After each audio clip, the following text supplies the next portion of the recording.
नमस्कार, कंज्यूमर अड्डा में आपका स्वागत है। आपके साथ मैं हूं विपिन भट्ट और आज हम बात कर रहे हैं कि मंदी का हो रहा है वार, तो क्या अब नौकरियों पे लटक रही है तलवार। जी हां, अब खबर तो आ रही है अमेरिका से, लेकिन डर थोड़ा हिंदुस्तान में भी लगता है। चाहे आप नाम ले लें गूगल का, चाहे आप नाम ले लें फेसबुक का या मेटा का, या आप ले लें माइक्रोसॉफ्ट का, अमेजॉन का, ये वो दिग्गज कंपनियां हैं दुनिया की जिनके बारे में छटनी तो दूर, जिनके बारे में कहा जाता है कि भाई इनके पास तो ना पैसों की कमी है ना रिसोर्सेज की कमी है, ये तो जायंट है।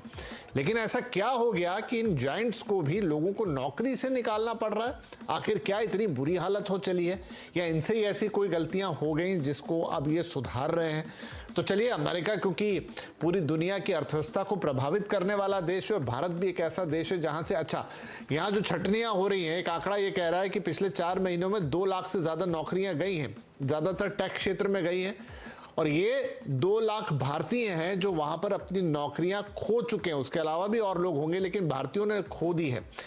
तो ये तो एक सिनेरियो हुआ अमेरिका का, लेकिन क्या ये मंदी की जो बात हो रही है, ये मंदी ग्लोबल मंदी है और इसका भारत पे क्या असर होगा? क्या भारत में भी धीरे से ये बात आएगी और यहाँ पर भी नौकरियां जाना शुरू होगी? क्या ये मंदी और ये ले ऑफ सिर्फ टेक कंपनियों तक सीमित रहेंगे, या फिर ये दूसरी कंपनियों पर भी हावी होंगे, दूसरे क्षेत्रों पर भी हावी होंगे? ये सवाल इन दिनों सबके मन में है और घबराहट भी है।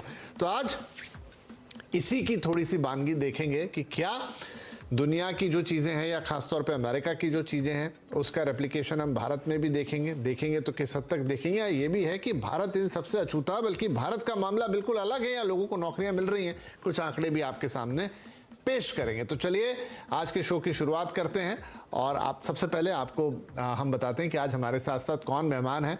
तो कार्यक्रम में हमारे साथ जुड़ रहे हैं TSSC के CEO अरविंद बाली साहब, ग्लोबल हंट के MD सुनील गोयल साहब, और प्रोटिविटी इंडिया के MD अमित वडेरा जी। आप सभी का बहुत बहुत स्वागत है। गोयल साहब, आपसे ही हम शुरुआत करते हैं। जैसा मैंने नाम लिया, बड़े बड़े नंबर्स हैं, वो स्क्रीन पे आ भी रहे हैं, कहीं 11,000, कहीं 10,000, कहीं 18,000, और ये उन कंपनियों से आ रहे हैं जिनके बारे में कोई ये नहीं सोच सकता कि इन कंपनियों को, लोगों को निकालने की नौबत आ जाएगी। क्या हो रहा है अमेरिका में? पहला तो यही सवाल। देखिए, 2021 और 22 कोविड के बाद जो साल थे, वो मुझे लग रहा है कि टेक की और प्रोफेशनल्स के लिए स्पेशली सबसे ज्यादा हैपनिंग ईयर था। हैपनिंग ईयर अगर हम बताएं तो वहां पे शायद लोगों की तनख्वाह 2.5 गुना, 3 गुना, 4 गुना तक हो गई। एक एक आदमी के पास 5-5 ऑफर्स थे। बहुत सारी कंपनीज स्ट्रगल कर रही थी हायर करने के लिए, लोगों को स्ट्रगल अट्रैक्ट करने के लिए।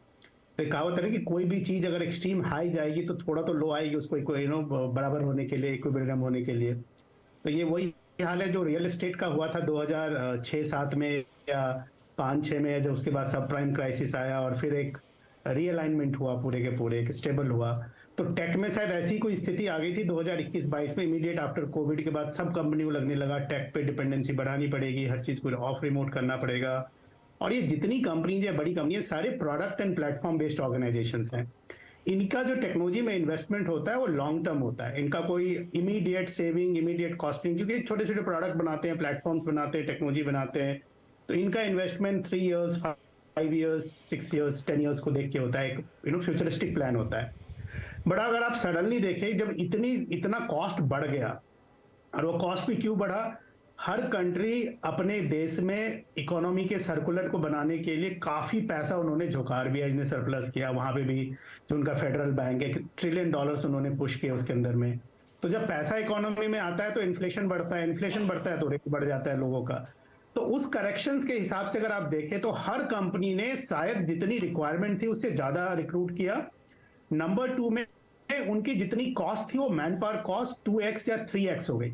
जो एग्जिस्टिंग लोग थे उनकी एक्सपेक्टेशन भी बढ़ गई, इंक्रीमेंट के लेवल्स चेंज हो गए, हर चीज चेंज हो गई पूरी तरह मार्केट में।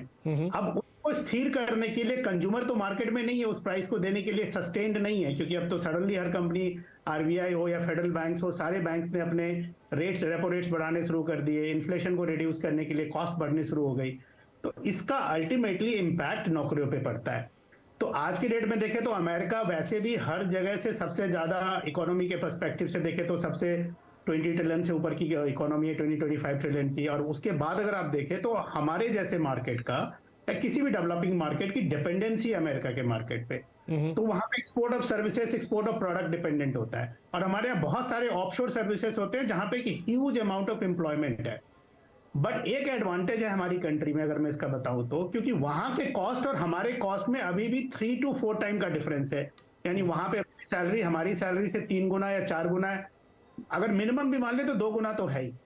तो किसी भी सिचुएशन में इंडिया में जो लोग हैं, जो इंडिया से काम कर रहे हैं, यानी जो डॉलर में नहीं रुपीज में कमा रहे हैं, उनके लिए स्थिति उतनी खराब नहीं है, थोड़ी टाइट है। जहां एक प्रोफेशनल, टेक प्रोफेशनल को 5 जॉब मिलती थी, उसको शायद 1 या जॉब मिले 2 मिलेगी।